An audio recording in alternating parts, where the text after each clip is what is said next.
Hi there everyone, my name is Zach and welcome to my channel.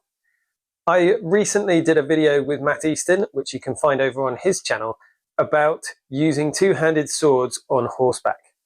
And one of the things that I said there was about how using a sword with a longer handle can give you some advantages even if you're not going to use it with two hands.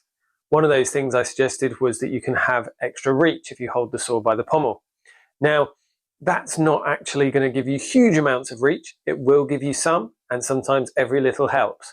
But in most cases, if it's just giving you an extra inch or two, then that's not going to be worth some of the downplays in it.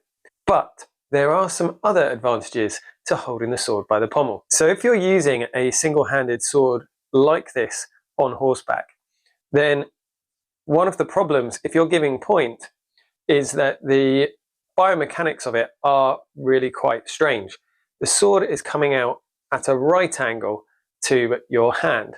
And so if you're going to give point to your opponent, you really have to adjust the way that the sword interacts with your hand and wrist. Now, this is not a very strong grip for the wrist. I can feel the strain going on here. And if I were to get an impact on the point of the sword there, then it's going to push back against all of these bent and straining joints.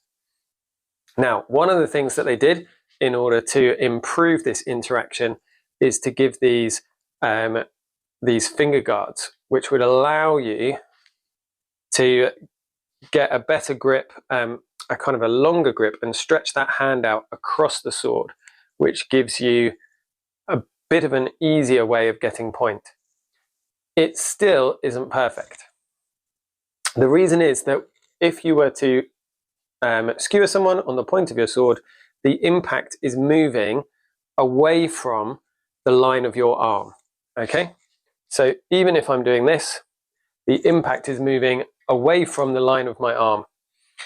However, if I were to hold with the pommel like this, then I can cradle the pommel in the butt of my hand here, and this fleshy part of my hand then transfers all of the power from that sword strike down the forearm, and if I've got my arm outstretched, that will all go into the shoulder.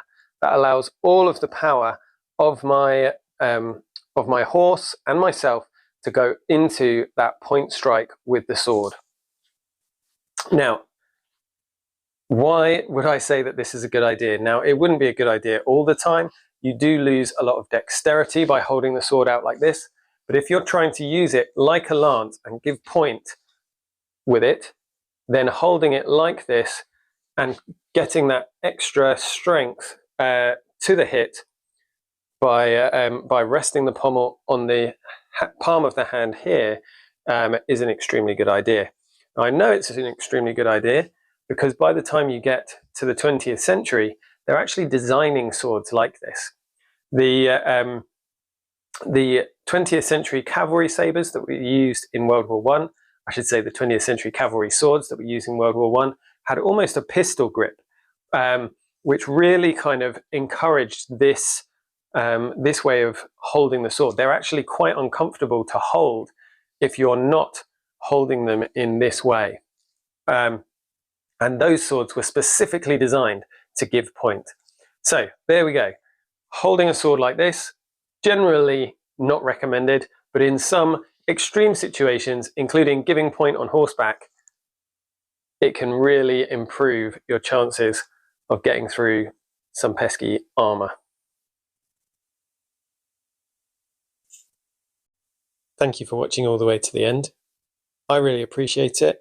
And apparently the YouTube algorithm really likes it too. I'd also like to say a big thank you to my patrons over on Patreon. My 9th level patrons' names are appearing on the screen right now. And if you'd like to join them, you can find a link in the description down below. Thank you very much, guys. Bye-bye.